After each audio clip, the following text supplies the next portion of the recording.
This is the Relevant Podcast.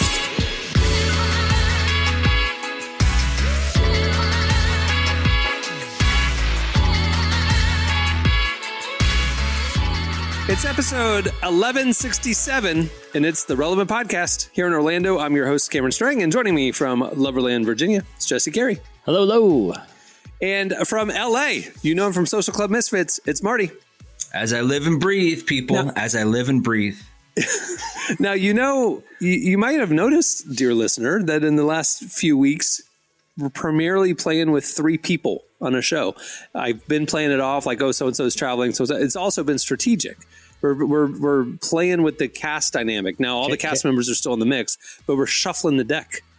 Just seeing how it goes. So let us know on Twitter and stuff if you miss five people screaming on top of each other, or if you like the looseness of a three-person episode. So we'll see. You enjoy Squid Games, you know? Yeah. Part of the reason is because, we're very excited about the Olympics are doing 3-on-3 basketball this year. I don't know if you guys heard that. And is that real? Is that really happening? Yeah, the big three is going to the Olympics. Yes. Playing street ball now? It is, but like it's really interesting because I was like, is it going to be like if I were constructing like an NBA team of 3-on-3 players, it would be fun to like do that thought experiment, but it's not. It's it's not guys currently in the NBA because it's a different game. It is one of the I'm pulling off the roster here.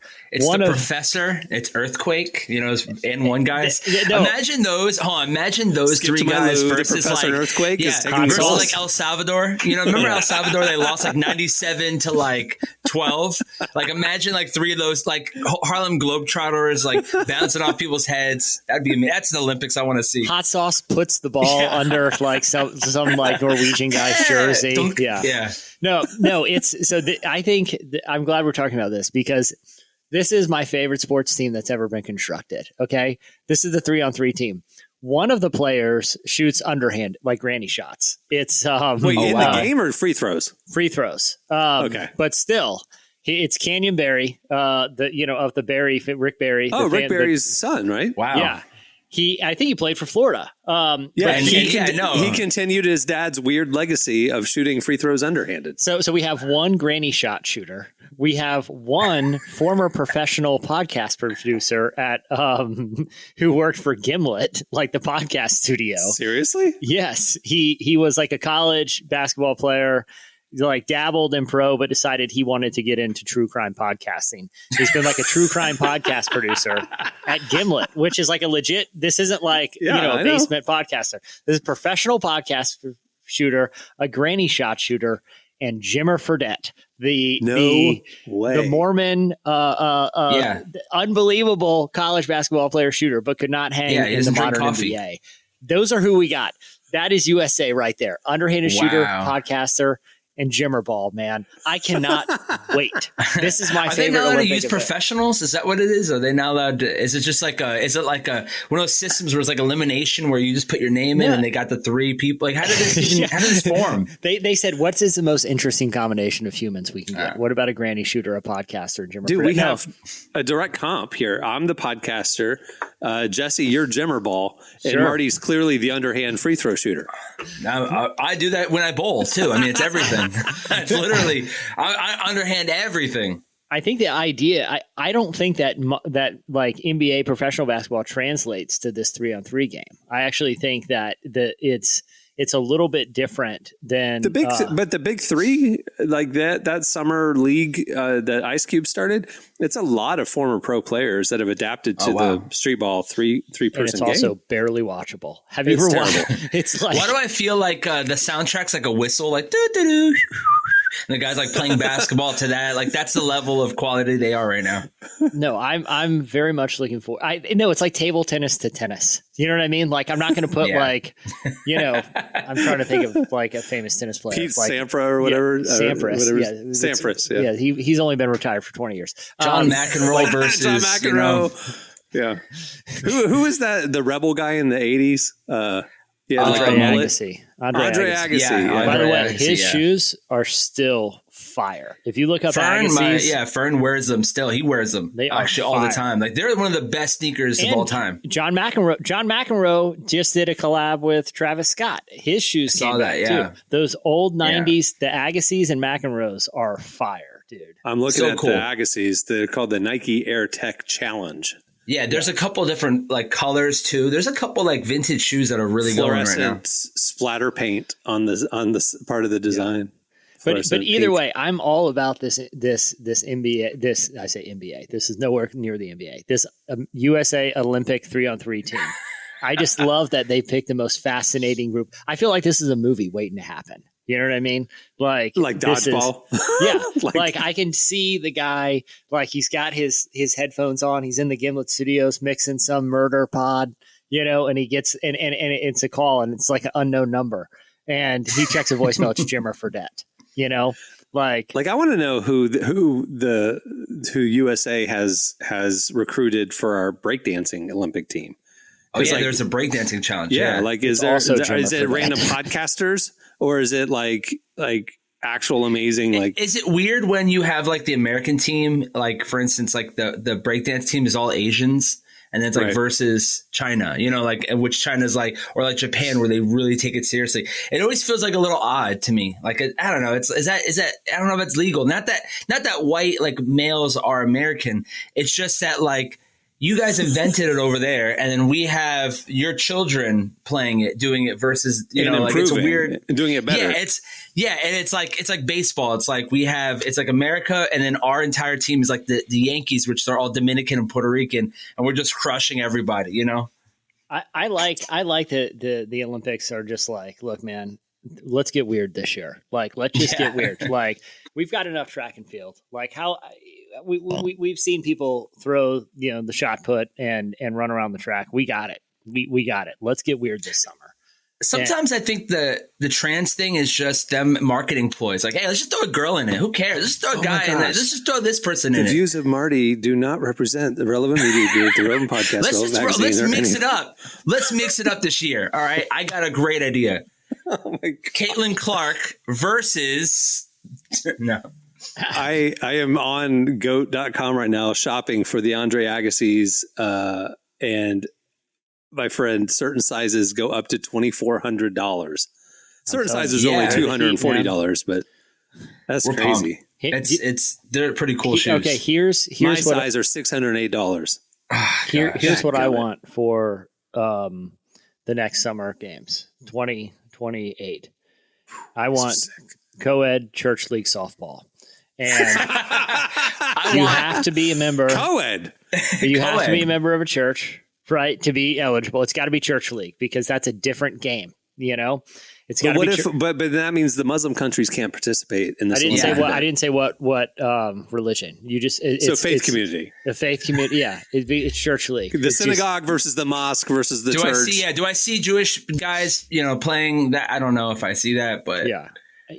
Again, the views of Marty do not represent relevant media. I mean, here's the thing. A lot of people don't know that I had to go to Jewish summer camp as a kid because the community that I live in Florida, there's no just any kid camp. I had to go to a Jewish summer camp for years. So, I have a lot of friends with, and I just know that they don't play good baseball. They play amazing dodgeball. More and more problematic. Again, the views of Marty do not represent. We'll just edit this whole thing. But when are they going to start bringing kickball and dodgeball to the Olympics? I feel like we're eventually heading in that direction. Competitive kickball would be insane. I would love it. Or I watch real jacked up athletes with massively strong legs. No, it'd just be home runs every time. It would just be like literal home runs. They limit. In softball, they limit. In softball, you're only allowed 2 home runs a game, and you got to deploy them strategically.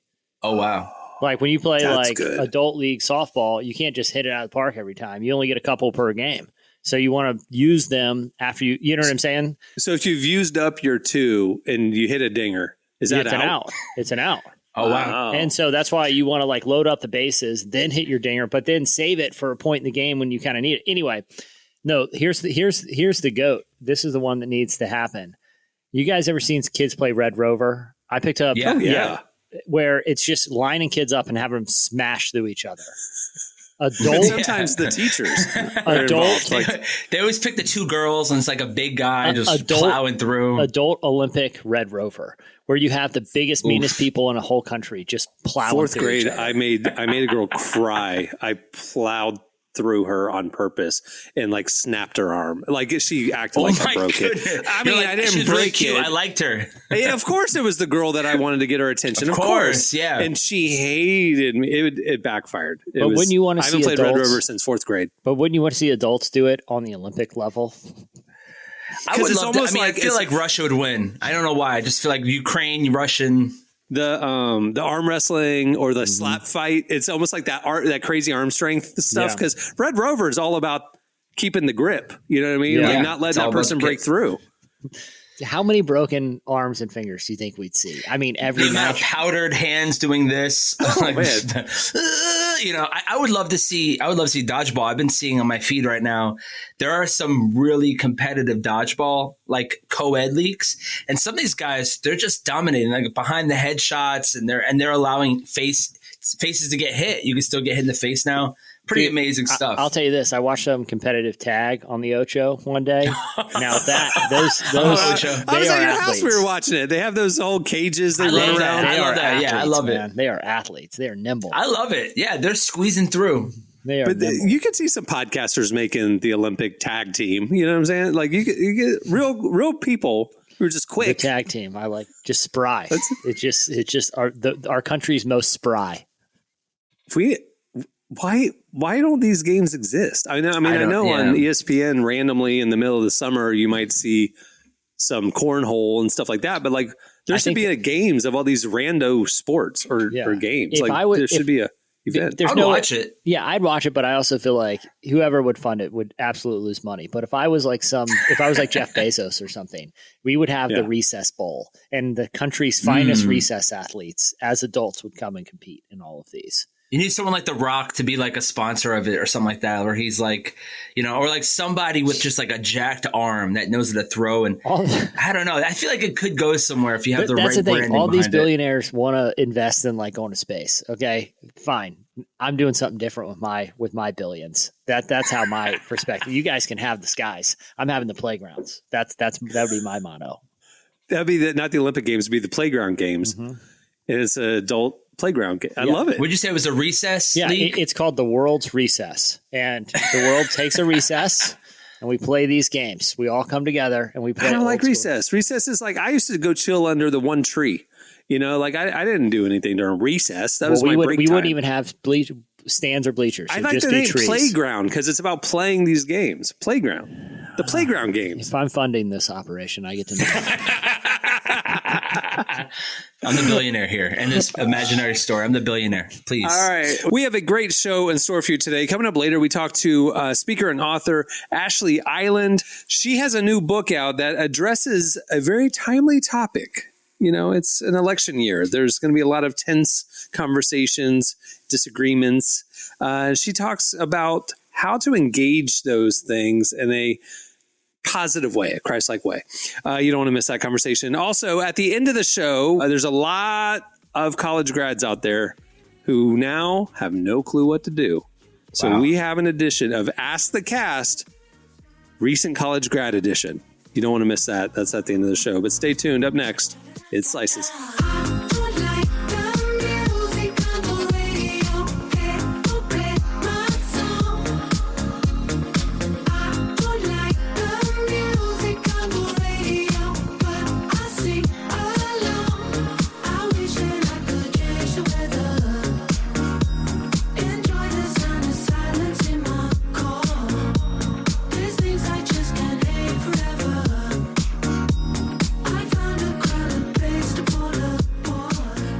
You're listening to Empire of the Sun. The song is Music on the Radio. Today's podcast is brought to you in part by Mercy Ships. Globally, 5 billion people lack access to surgical care. In sub-Saharan Africa, there's only one surgeon for every 200,000 people. Mercy Ships provides free, life-transforming surgeries for people who have little to no access to medical care. They help the blind see, straighten twisted limbs, remove deadly tumors, treat cleft conditions, and so much more. With state-of-the-art hospital ships, they provide safe surgery to children and adults living with treatable conditions, and it's completely free of charge. They do all this work with an all-volunteer crew of professionals who donate their time and talents. Surgeons, stewards, nurses, engineers, and more make the world a better place. Your donation today provides free, safe surgeries to people in desperate need of help. All gifts are matched, so please donate today at mercyships.org/relevant. Today's podcast is brought to you in part by Tim Tebow's book, Look Again. Have you ever wondered what would change if you truly believed you were infinitely valuable to God? In his New York Times bestselling book, Look Again, Tim Tebow reveals the powerful truth that when we learn to see the image of God in every person, including those we struggle to love, everything changes. Tebow shares incredible stories from his work with people the world often overlooks, and it will challenge you to stand up to the lies, rediscover the worth that everyone has, and impact the world for good. Find Look Again by Tim Tebow, available now wherever books are sold. All right, it's time for Slices. What do you have, Jesse? All right, so it's recently been announced that Netflix, Peacock, and Apple TV Plus, they are planning on joining forces for a new bundle that will offer all three at a very reduced price. So they haven't told us what that price will be. It'll be called the Stream Saver, and it'll be a bundle that'll be offered through Comcast. Now, this comes on the heels of Disney and Warner announcing their own bundle, which would be Max, Disney, Disney Plus, and Hulu. That's going to launch later this summer. And again, they're still planning on announcing pricings, and they're going to have a streaming bundle that also has like sports. Yeah. Warner Brothers Discovery, Fox, and Disney. So essentially, it's just repackaging different cable. It's like, here's a bunch of channels with ad-supported programming, and you're going to be paying for a whole lot of content that you won't be seeing. The whole point of going to streaming was I just watch Netflix. I'm only going to pay for Netflix. I don't watch all those other channels. And now, nope. Just pay for all the channels again. Exactly. So over the weekend, regionally, our provider Fios, and I'm calling them out. I don't care because I had a long talk with their customer service, and they did not care about my plight. They pulled the two channels that carry regional baseball, and that was the whole reason I still maintain cable because it's the only place you can watch these baseball games without buying the MLB package. In order to get those channels back, which you're already paying for, you had to go up $60 a month. Okay. So for just to maintain what you were already paying for, just to get those local channels. So I told them on the phone, I'm planning on canceling my service and I'm going to find a stream. I'm finding all stream. I'm cutting the cable. I'm cutting the cord, as they say. And now they did say, would you like us to just cancel it now? And it's like, well, no, because it's going to take me a while to figure all this out. And that's the whole thing. I spent the afternoon like doing the math on different services and like, okay, if I get this on YouTube TV and I get this on MLB and then, I'll get the NBA thing. It was so confusing. And then it's like, well, then I won't get the same cell phone discount and this and that. I got stressed out and I decided to hold off on my decision because it's way too confusing. And that's what they're counting on, frankly. Yeah. It's too stressful. There's all these bundles. You're not quite sure, like, what am I going to miss? Like, I subscribed to Peacock last year to watch one playoff football game, right? And then I had to cancel after a month. And it was just basically paying $4.90 or $8.99 to watch one football game. I've got the solution, though. Okay. But this has gotten too complicated, and it's only getting more complicated. There's too many bundles, too many of this. All a la carte programming. That's a great idea. It's like 50 cents an hour or whatever, right? And so it's like the old theme park model. Now you go to Disney World, you have to pay $150 for a ticket, but you get access to everything. When they first started Disney World, you got a ticket book, and it had different tickets for different level of rides, almost like the county fair. E-ticket down to A-ticket. They cost different amounts. Certain rides were E-tickets, certain rides were A-tickets. There was no entry fee. You got in for free, and then you just bought your individual rides. Yeah. Well, I'm saying you don't even buy individual rides. It's like the old internet model. You pay by the hour. For every hour I'm on, I pay like minutes, $1. Like the old cell phone model. Like, I'm out of minutes until 9 o'clock, and then it's unlimited. Exactly. So the more I watch, the more minutes I pay. And it doesn't matter what I watch. I'm just paying. Just the meter's going up, right? Like, just like it feels expensive. For me, it would be because I have the TV on from the minute I get off of work to like 2 a.m. I'm saying I left it on all night. I owe $100. Where just give me an option where it's just the meter's running, and when I turn it off, it's off. This is always. Do you guys not disagree? This is way too complicated. Like everyone, it'll never happen. First of all, but I do think it stinks that the cable companies that were freaking out that everybody's going to streaming this new model have figured out a way to force us back into their old way again, you know, because like the discount thing, the bundle discount, it's like you don't want to pay if you do it a la carte and, you know, Peacock's non-ad supported is $15 and this one's $15 and that one's $15. Oh, that's $45. Or you could bundle it for $29. You're just kind of like, all right, I'll bundle it. And then you're locked into this bundle. And then guess what they're going to do in a few months? 29 is going to be 32. And 32 is going to be 35. And then, like, that's how they get you. Yeah, but there's still going to be a savings over canceling it, you know? So, well, that's what I'm saying. I know the meter thing will never happen. But there's got to be some alternative to just these complicated bundles, which you're it's not entirely you most of what you're watching, most of what you pay for, you don't even watch, you know? Right. Like, or can it just be like the old iTunes store? Or just like, look, man, 99 cents a song. Buy a show. This is easy, dude. Like, I could do that, like $2.99 for a show. That's not bad. Yeah. Like, hey, I want to see this one thing. But you don't know if you like the show or not. You know, like it's like the old app. You got to listen to like 15 seconds of the song, and then you could decide if you wanted to buy it for 99 cents. That was the brilliance of the music store back in the day when you got the iPod and you're like, dude, this is the whole new way to buy music. Listen to a little song preview, you know, a banger worth my 99 cents. Boom, it's on the iPad. Just do the same thing. Watch a little trailer for the show. You know what the risk reward? It's like, oh, I wasted $3. Okay, well, at least that $3 didn't go to a bundle. It wasn't 60 that subsidized a package that I didn't watch in the first place. You know, I do think it's interesting what the NBA is doing. They're negotiating their next media rights deal right now. Right now, it's all ESPN or TNT basically, and regional local channels. So for me, I had your conundrum, Jesse, watching the Magic. Is like, I didn't want to pay for cable, but I want to watch Magic games. So I just bought the Bally Sports app directly for Magic games. Oh, wow. And it was $20 a month, which feels ridiculous to watch one team paying $20 a month. But what they're doing now, the next deal is Amazon acquired all those regional channels. Like all the Bally stuff will be on Amazon Prime next year. And they're negotiating a media rights deal that will have some ESPN. Amazon is going to have a bunch of NBA games. And then now the old school NBA on NBC is probably coming back. It looks like NBC is outbidding TNT. Yeah. So I'll have to have Peacock. I'll have to have Amazon Prime Video, and I'll have to have, you know, an ESPN package to watch NBA games. But what is if they lose the NBA, what do they have? Reruns of Charmed?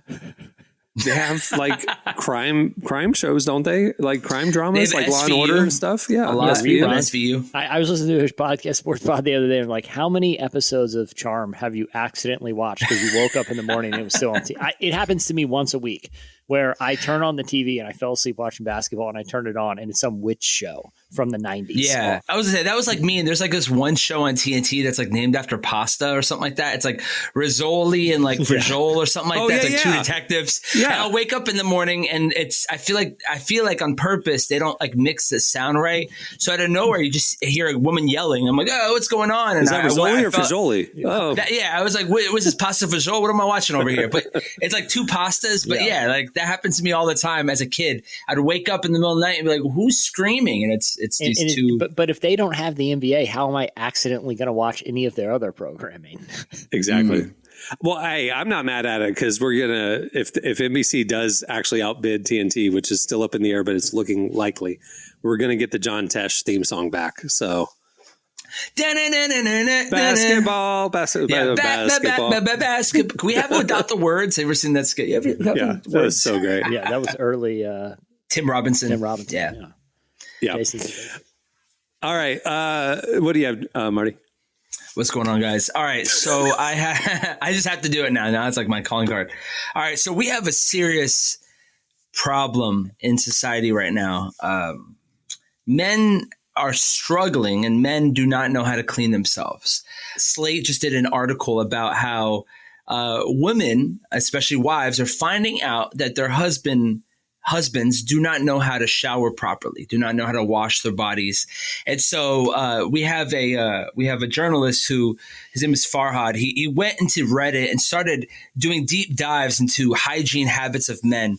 And he found he found this troubling pandemic here. It almost reminds me of this tweet that went viral about 2 weeks ago, where it's like, do you wash your legs? Do you wash your below your knees? Do you wash your legs? Some people don't. They don't go all the way down. They just go feet and go right to and they just the let whole gravity leg. do the rest. They let it all crazy. drip down. And so we're having an issue here. And I could tell you, because I lived on the road with men. I mean, I've toured for 10 years, and men really have issues. We do have issues. But what's a part of the article was talking about how it just gotten consistently worse. But has it, or is it just, or do we live in an age of hyper transparency where, we're up until pre-internet, your shower hygiene habits, I didn't need to know. And there was no way for me to find out. And it was just, we barely knew what was going on with celebrities. We would get like weekly updates on celebrities. Now and most of it was just what they wore to like a Starbucks one day. And just to find out they're just like us. But now we know too much. It's true. We do know a lot. And I feel like, in school, though, I mean, we'd open showers in school. I don't know if you guys had that, but we had open showers. But you wash yourself in like swim trunks or something like that. And there was a lot of times where people would just hop in and they would not take a shower, or they would hop in, do a quick wash and then leave out. And guys would be like, "You're not going to wash your body? Like, that's disgusting." And so I do feel like bullying has helped me out. I saw kids get bullied in the shower, like, he's not washing his, and you're just like looking at them and you're like, I'm not going to be that person. But it's gotten to the point where as wives, that was the underreported positive benefits of bullying in your youth. Yeah, bullying could be good. I'm a fan for like Diet Coke hygiene bullying habits. Okay.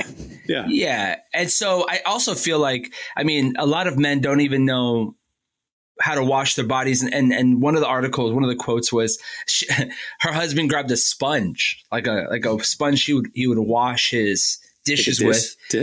Yeah, like a scrub daddy, if you will. And he's washing his body with that, and he thought that was appropriate.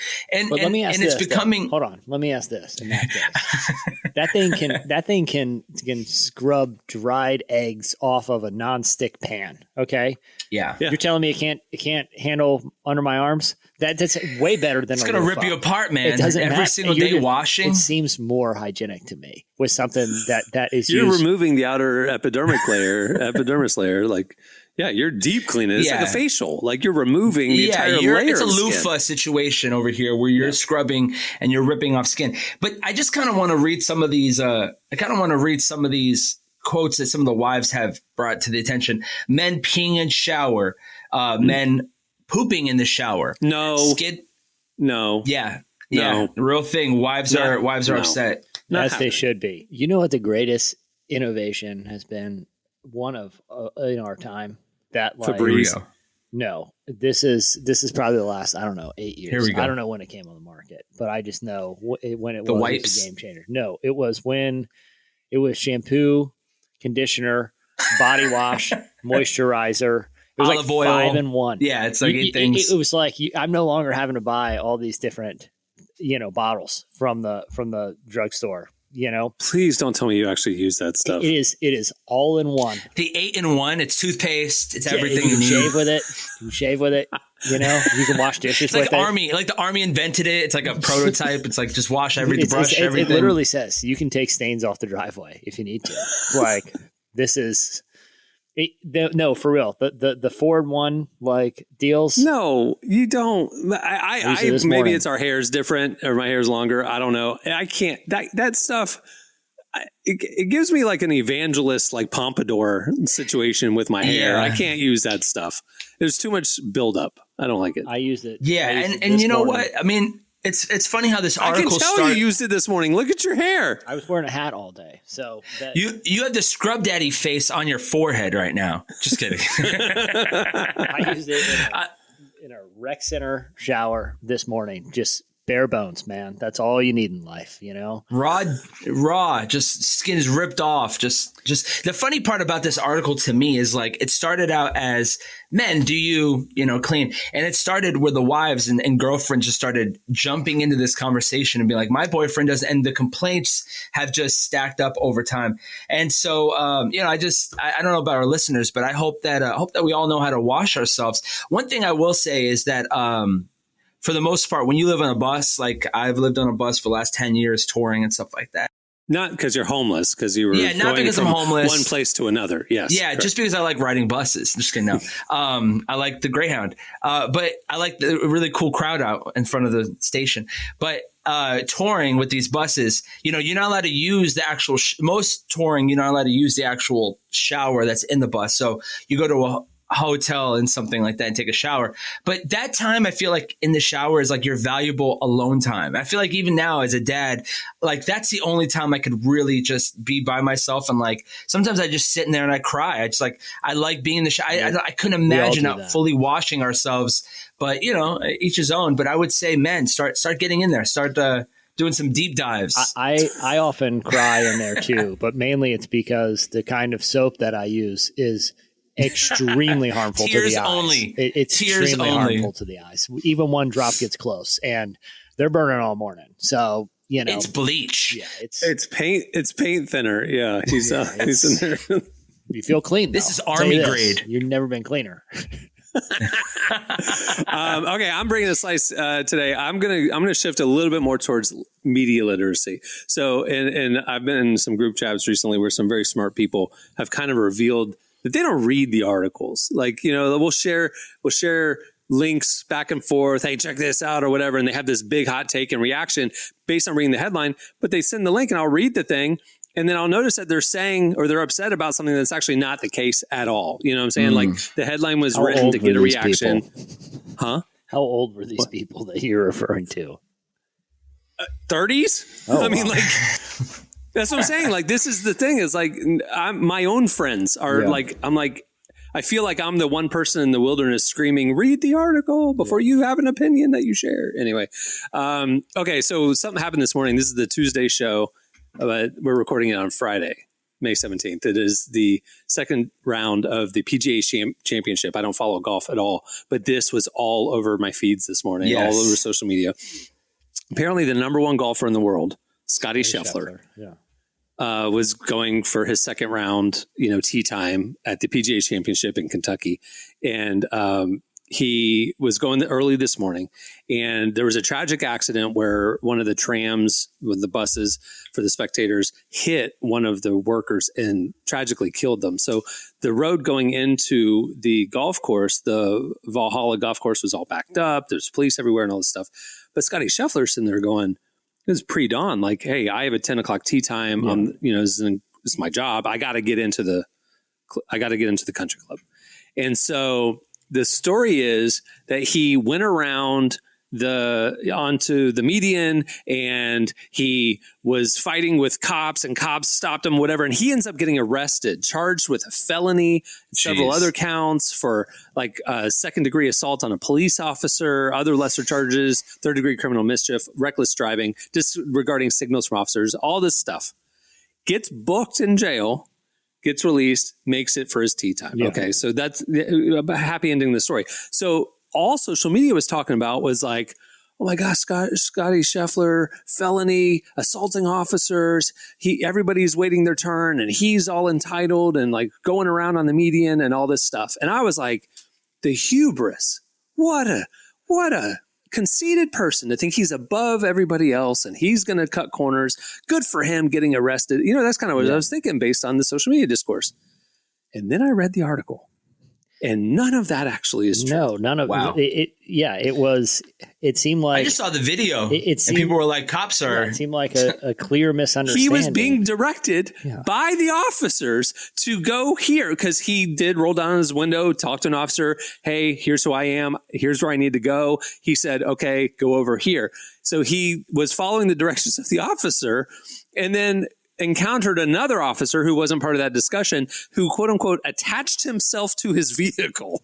And Scotty kept going and then ended up stopping at the gates. And the guy pulls him out of his car, arrests him immediately. And evidently, Scotty Scheffler didn't even know that the person that attached himself to the vehicle was a police officer. Yeah, he just jumped on the back of the truck. Exactly right. That's what I'm saying. So this is it was a funny story that I had a lot of thoughts about.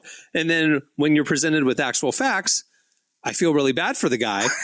And apparently it's just a big misunderstanding. And he isn't the big jerk that social media was making him out to be. And this is the world we live in.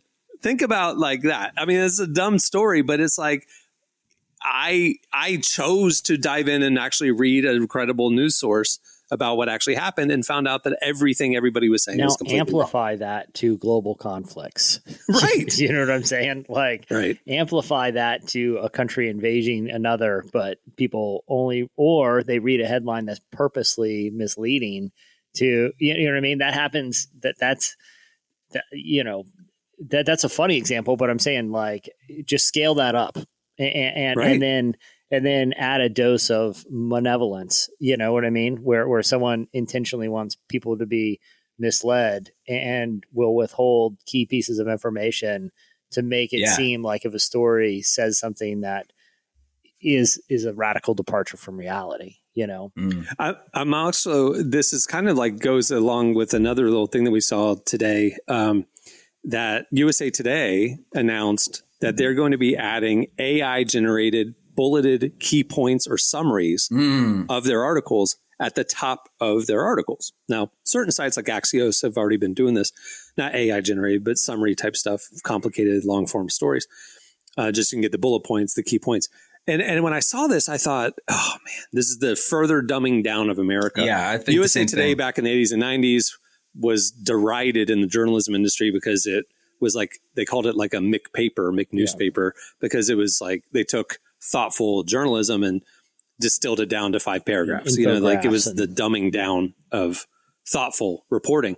So it kind of makes sense that USA Today would be the one to kind of push this evolution of kind of like nugget bullet point reporting, because now you won't need to even read the full USA Today article. You can just read the little bullet points at the top and move on, have the general information, but nothing nuanced. And I thought, oh, they're dumbing down America even more. But maybe actually this is a good thing, because all people are reading now is the clickbaity headline, misleading headline, and they don't read anything else. So at least maybe USA Today is going to be saying, read the headline plus these 4 other sentences, and at least you'll have more information than you would have otherwise. So maybe it's actually a good thing what they're doing. Or you can do this and just read a piece of long form vetted journalism that will, so instead of spending, 30 seconds, spend 3 minutes. And, for the average media consumer, or here's another radical idea for those media consumers: read the story, but from 2 different credible sources, and infer their biases by omission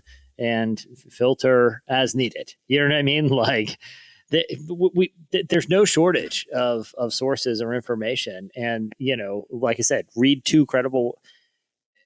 I'm sounding preachy here, but like this is but this is actually a good point you're making, because this past week, obviously Trump has been on trial, and if you got your reporting from New York Times or CNN, you or even Drudge report, you would have a very certain perspective on how it's going. Yeah. So I don't watch these shows or these networks, but I intentionally, on something like this that's so partisan, I'll go check Fox News. I'll go check Newsmax as well. And what was interesting is on one day this week, I happened to, it sounded like this crazy thing happened if you looked at Drudge and CNN.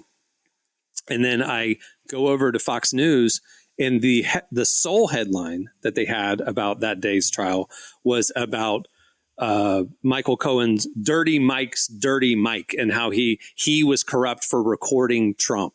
The other headline was a conversation with Trump. The other headline over on whatever was, this damning evidence of this recorded conversation is going to like put this guy in jail. Wow. And so it's like, here's the information that, is being shared on the trial. And then you go to Fox News and it's like, well, he was shady for recording in the first place, with no mention of the content of the conversation. And then I went over to Newsmax. The trial wasn't even above the fold. Yeah. They had something on Gaza. That's it. Yeah. And they didn't even mention it until way down. And then it was like something about Don Jr. or something. Yeah. Like they're totally ignoring it. They So were Jesse, leading, to your point. Yeah. They were leading with a MyPillow story. Bias by omission. Wow. Yeah. Wow.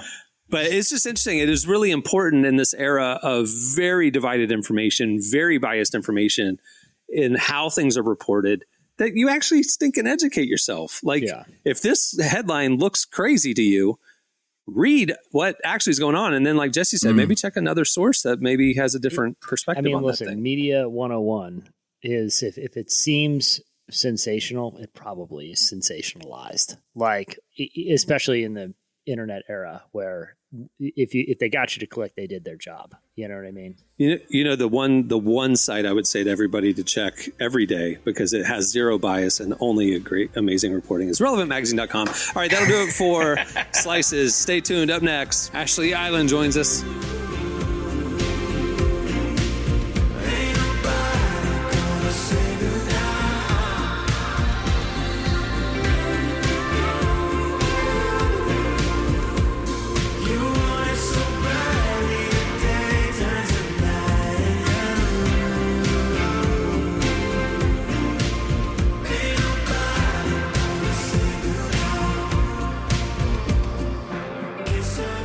You're listening to Christian Korea and Cautious Clay. The song is Undecided. Today's podcast is brought to you in part by John Mark Comer's book, Garden City, a book that speaks to the tension we all feel between work, rest, and purpose. The New York Times bestselling author John Mark Comer takes us to the scriptures to identify what it really means to be human and flips the script on the idea that who you are matters, not what you do. He shows that God created us for meaningful work and meaningful rest. Both matter. This book helps you ask and answer the big questions. Does God care where I work? Is there a direction for my life? So you can discern God's heart for your calling, your rhythms, and the way His Spirit wants to shape every part of your life. If you're longing for purpose and a more grounded way to live, check out the new hardcover edition of Garden City wherever books are sold. Well, today's show is brought to you in part by the new book, God, the Science, the Evidence. We talk a lot about faith, but how often do we talk about science in the same breath? You might be surprised to discover just how deeply the two actually agree. For centuries, science has been used to dismiss the idea of God, but today an intellectual revolution is underway. Modern discoveries in physics, cosmology, and biology are consistently revealing the same truth: creation isn't an accident. That profound reversal is what engineers Michel-Yves Bolloré and Olivier Bonassi investigate in their international bestseller, God, the Science, the Evidence. This book is a rigorous, evidence-based critique of materialism, inviting you to explore over a dozen scientific, philosophical, and historical domains. It shows that what was once seemed impossible, that science could point to a creator, is now supported by a vast and convergent body of evidence. With over 400,000 copies sold in Europe, this book is sparking a global debate. It's thoughtful, fascinating, and a powerful reminder that reason itself affirms the existence of God. Learn more and find out where you can purchase your copy today by visiting GodTheScienceTheEvidence.com. Today's podcast is brought to you in part by Erwin McManus's book, The Barbarian Way. Some books don't just inspire you, they confront you. The Barbarian Way, now celebrating its 20th anniversary, is one of those books. If you felt the pull of God towards something deeper and wilder than the safe, predictable version of faith that we settle for, McManus reminds us that following Jesus was never meant to be tame. It's meant to awaken courage, passion, and purpose God placed inside us. He draws from the wild stories of Abel, Noah, Moses, Rahab, and others to remind us that following God wasn't meant to be tame. Safe faith isn't working. Step into the story God is writing for you. Choose passion, choose boldness, choose The Barbarian Way. Available now wherever books are sold. Well, our guest today is Ashlee Eiland. She used to serve as a co-lead pastor at Mars Hill Bible Church in Grand Rapids, Michigan, but now she's a full-time speaker and author. Her latest book is called Say Good. It just came out just in time for election season getting started. There's a debate here in a couple weeks. Ashlee talks about engaging in hot topics, intense conversations in a God-honoring way. So we wanted to talk to her to figure out how Christians can navigate this upcoming season with peace and self-control, things that we should aspire to. Here's our conversation with Ashlee Eiland.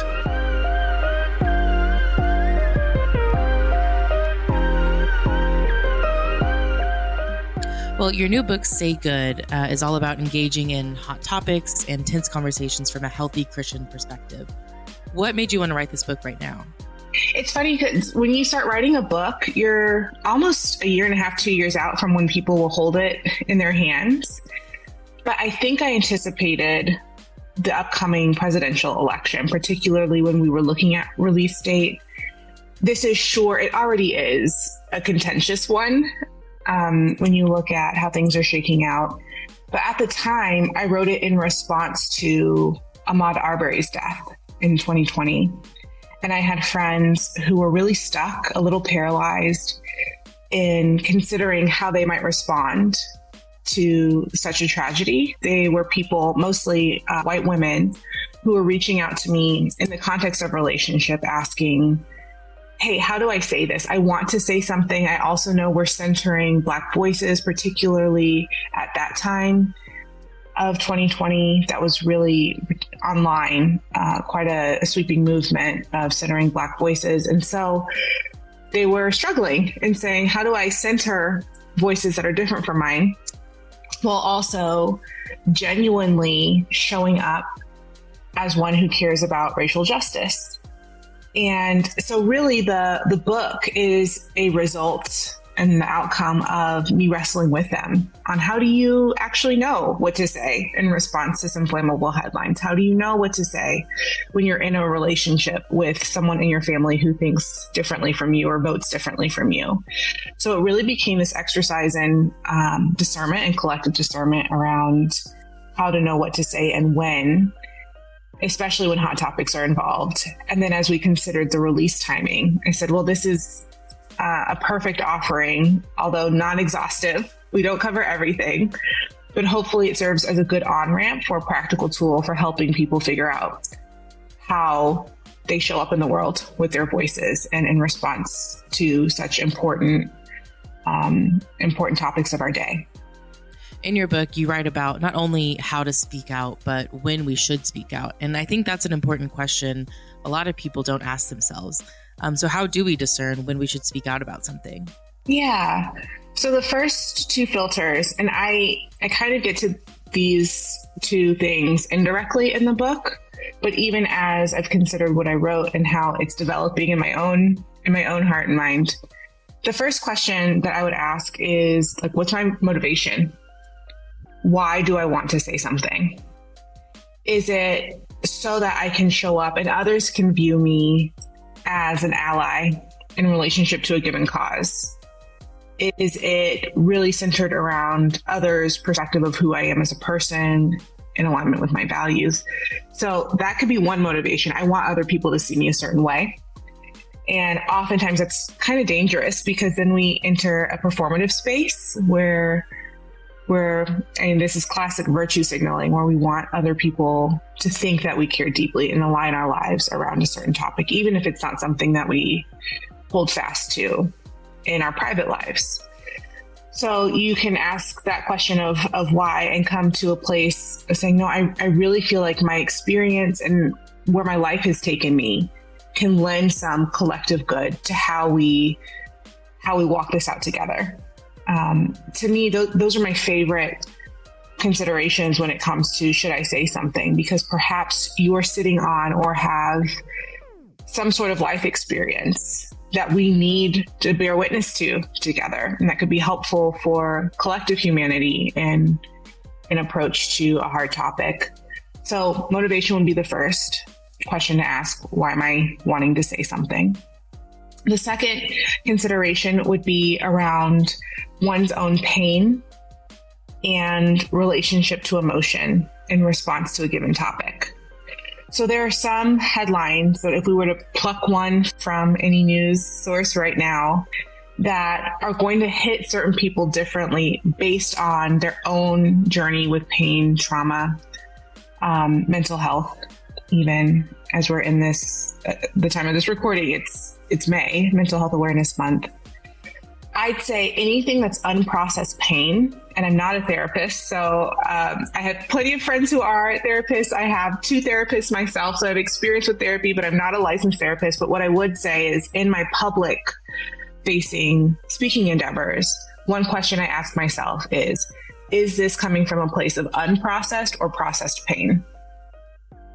Usually for me, if there's more processing to do, even though it might be tempting to speak quickly or react quickly in accordance with the news cycle, or so that my voice seems relevant in the moment, those are times where I need to discipline myself and say, not yet. It's not yet time. And it's not that it will never be time, but perhaps not yet. So that'd be a second filter. In addition to motivation, is where my needing this headline in terms of my own emotion and my story with pain and trauma. And I'd say a third one to consider would be my own relational capacity to kind of bring a topic and embed it and center it into real flesh and blood relationship. I'd say if something that someone's passionate about and wants to speak out against or for cannot be relocated into real life relationship, then perhaps that's an opportunity to learn more or to nourish real relationships in that way before speaking publicly. An example I give is I have deep feelings and a lot of experience in the fostering and adoptive spaces that has also informed how I feel about abortion. I'm embedding something like fostering and adoption into the real relationships that involve my family and even some friends that I've made kind of in those circles, that I think helps give texture and depth to how I approach that topic. It's not just coming from a knee-jerk reaction or opinion that's formulated quickly, but it's been able to live in the context of real relationships. So to me, that enriches someone's opinion when it comes from that place. So those are just three kind of questions someone can ask, and considering, like, do I say something? Do I remain silent and listen and learn and take that kind of posture? There are infinite, myriad more questions that could be asked, but those are three that I've found to be really helpful. You know, from my experience, and I'm sure in your own, there are times where conversations just aren't productive, and one or both sides are, simply too passionate about their stance, and it creates too much tension. How do we decide when to keep having a tough conversation and when it's time to walk away? Yeah, that's such a good point. Another ingredient to that recipe would be good boundary setting. And so, one, you're the only person kind of in that setting that knows what you can tolerate. I mean, a lot of good therapists talk about this window of tolerance, and to operate within it, we've got to be really well resourced. And paying attention to how we're showing up and how we're being impacted. That's so important. I'd say if you and another person or a group of people can agree on a common end or an end goal, and kind of have, like, again, what Colossian Forum calls covenantal communication, and saying, here's how we're going to show up. This is what we are committing to together, even before we enter this conversation. And to clearly communicate, this is how I am willing to have this conversation with you. This is what needs to be true in order for me to stay here, stay present with you.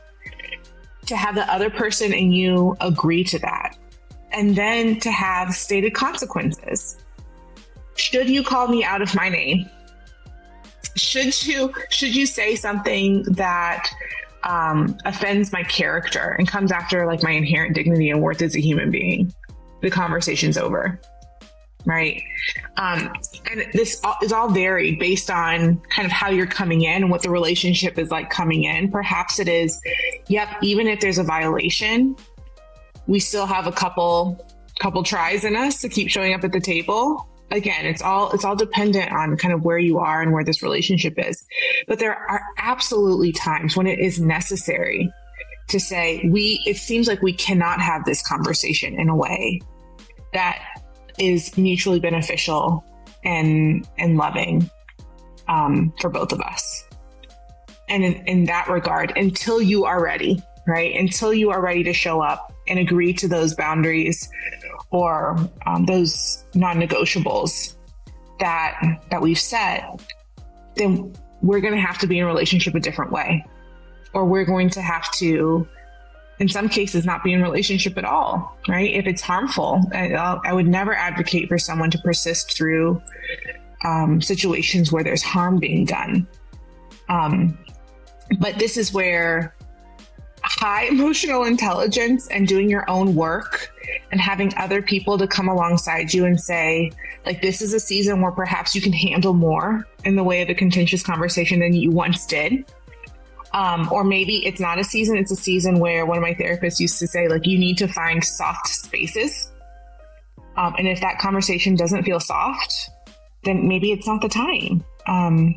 But I'd say really good boundary setting, covenantal communication, agreeing upon how you're going to have the conversation in the desired end really helps make those boundaries a lot more clear.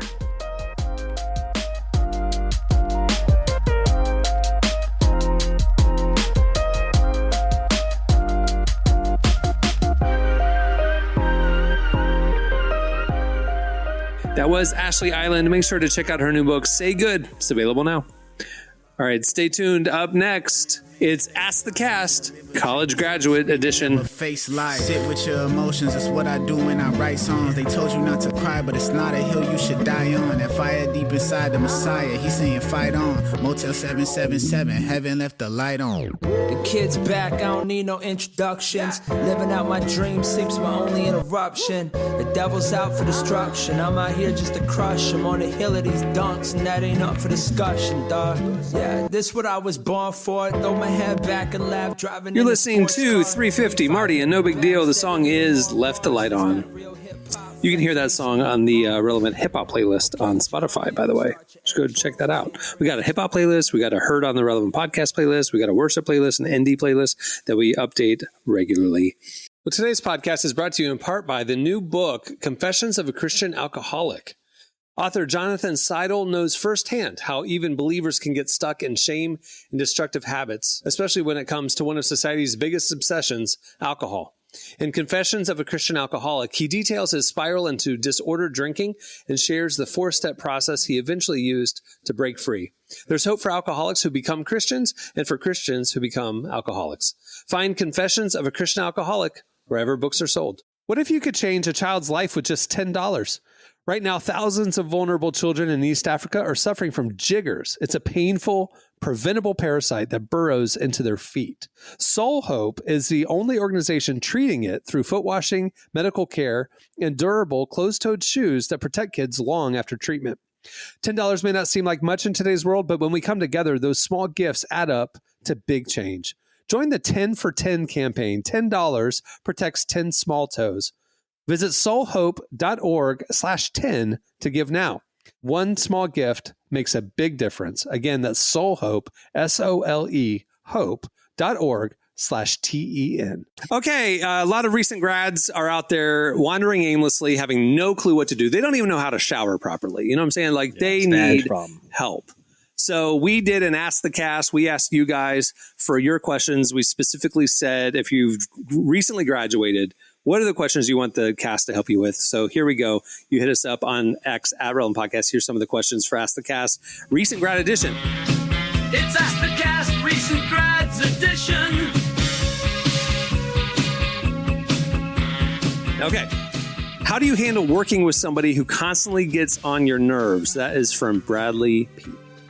Apparently they don't have a lot of office experience. So they don't know. They're scared. You frame them for some sort of violation of company policy, and then report, like eating your sandwich out of the fridge or something. To HR, and yeah, you get them back out on the streets, get them a new job, or you do like the Joel Jim Halper thing and just start applying to other jobs on their behalf, and hopefully they get a good one. That's genius, really genius, actually. Aaron said, "What's the best way to explain to my parents that my philosophy degree was totally worth it?" I mean, I would find one of these places of work where they had annoying people work there and apply for one of those annoying person's jobs and get a decent job that doesn't because I don't know if the philosophy degree, I don't know what job that qualifies you for. Yeah, other than I don't know. philosopher. Academia, maybe, But counseling at some point. You have to go get more degrees. I don't know. or just blow their mind with incredible insights about the human condition. That will do it. Scott said, "How do I professionally nap during work hours?" Oh, that's super easy. There's a website. There's actually a website that you can get a loading screen like GIF. So it looks like it appears constantly updating. And what you do is you go to the bathroom and you just nap it out. Nap it out in the like I stall. did at church. Yeah. When you go to church and you're at second service because your parents have to serve both and you just go to the bathroom, you just nap it out. You lean on the wall. But I'm also a big fan of those toilets that go all the way down to the ground. And it's a lot easier in that situation, like at the airport. But Yeah, I would get really thick. I would get those those sunglasses. I would first get a very bright lamp in your office, and then get those glasses where they automatically get darker when you're in a bright atmosphere. it's a great idea. So people That's can't a really great see. idea, actually. Transitions lenses. Yeah. That's a great idea. Yeah. All right. What's her name? Shauna said, "I get really nervous before interviews. Any tips on how I can calm myself down?" Like a job interview. Take a nice drink of Hennessy. Just kidding. Don't do that. Don't do that. Don't be that person. The views are heard. Yeah. It's funny because when I worked at Nordstrom, I was the hiring manager. So usually the people who were the most confident and the most relaxed always won. They always won the job fight, between all the different people. So I would say whatever makes you feel comfortable. I mean, what would make you feel comfortable? What would make you feel confident? Being prepared. Darren actually has I'm gonna another zag. question about that. Go Can ahead. I zag real quick on that? I'm actually, my candidates, I'm not looking for the laid back person, because that means I don't want too confident. I want them to feel like they got stuff to learn. I don't want them too calm. Go in there like a stress ball, lean into the anxiety. I want someone who's obviously going to take this seriously. Give me the anxious person. Darren says, "How do I sound like I know what I'm talking about in meetings when I actually may have no idea?" Blind confidence, bro. That's what it is. I would say. I would qualify everything, no matter what you say by this. Oh yeah, you ever thought of this? And then say, speak louder than the interviewer. That's how you do it. Yeah. Well, this is a real question. How do you manage work-life balance, especially in demanding roles? Real talk. So this is a concept that I've heard people talk about called a digital twilight. That means a time in the evening where any digital connectedness goes to sleep no matter what. And you institute that concept of a digital twilight. So every night at this portion, phone goes off or email goes off or laptop shuts down, and just get steadfast with it. And then you got a little barrier, your digital twilight. There you go. I think too, though, like, especially this is somebody just starting out in their career. There's seasons of life, and there's seasons of sowing, seasons of reaping, and maybe you don't need to worry about work-life balance the first 2 years in your 20s. Maybe you need to dive in and chase your dreams, because you won't be able to when you have a mortgage and 3 kids later. That's right. So I don't know. I was gonna say the same thing. It's like there's seasons where you work really hard, and there's seasons where that hard work is literally paving the way for what you're doing right now, and then you could just kind of coast, and it's a little bit different.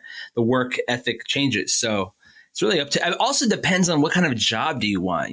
What kind of job. Like my brother-in-law, he works for the government and he audits banks. He works for them and audits banks. And when he first started, he would have to travel and go to all these different banks. Now he's kind of overseeing things. He's sitting in an office. He sometimes works at home.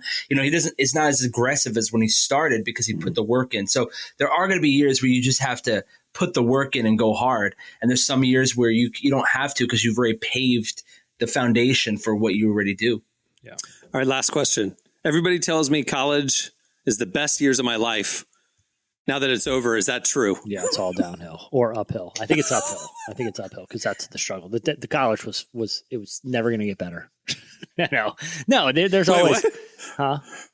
What did you say? You said downhill and uphill. Well, I can't remember which one's It's the both good ways. one. Depends on which way you're going. When you say it's all downhill from here, that sounds like it's bad, but it's actually going downhill is easy. Just put in neutral. Running uphill's hard. Oh, interesting. You're saying, now it's hard. Now it's that uphill. was the easy now part. it's uphill. Yeah. I don't know. College was good, but I feel like having adult money and having purpose of what you want to do. I just feel like it's hard for a college. You're 24 and you're like, all right, what do you want to do for the rest of your life? That is exhausting type of pressure. So I think that you'll find it over time, but I feel like in my 30s is when I thrived. I wish I could stay in my 30s forever, 35 forever. Jesse and I had a unique college experience where we both went to a residential university where we lived on campus and friends on campus and stuff like that. And so it became like, if you want to go down to the gym, you would just yell down the hall, anybody want to go to the AC and play ball? Yeah. And you always have 2-3 guys going with you. Hey, I'm going to Walmart for some donuts. Anybody want to roll? Yeah, I'll go. The social aspect of college, if you went to a private university usually, or I guess frats and different things too at state schools, you're never going to get that back. That'll never happen again. That you'll miss, I think. But anyway. All right. Well, that'll do it for Ask the Cast Recent Grad Edition. Thanks for sending your questions. It's Ask the Cast Recent Grads Edition. Well, before we wrap things up, I want to thank Ashlee Eiland for joining us today. Make sure to check out her new book, Say Good, wherever you get your books. And like I mentioned, go check out the Relevant playlist over on Spotify. We got several of them. We update them every week, especially the Heard on the Relevant podcast playlist, where we put all the music you hear in the breaks here. You don't want to miss that. Also, make sure to check out relevantmagazine.com. Every weekday, we are covering the intersection of faith, culture, and everything in between. Sign up for our newsletter to not miss a thing, and make sure to follow us on all the socials. On that note, we'll wrap things up. I'm Cameron Strang. I'm Jesse Carey. I'm Marty. We will see you on Friday. Have a great week, everyone.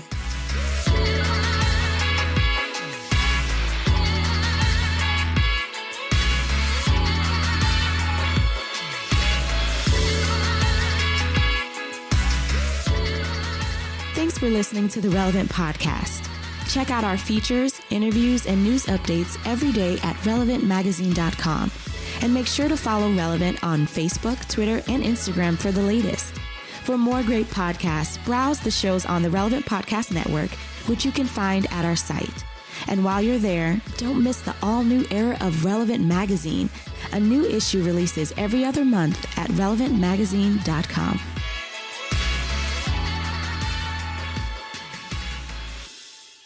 I often cry in there too, but mainly it's because the kind of soap that I use is extremely harmful to the eyes. Relevant Podcast Network.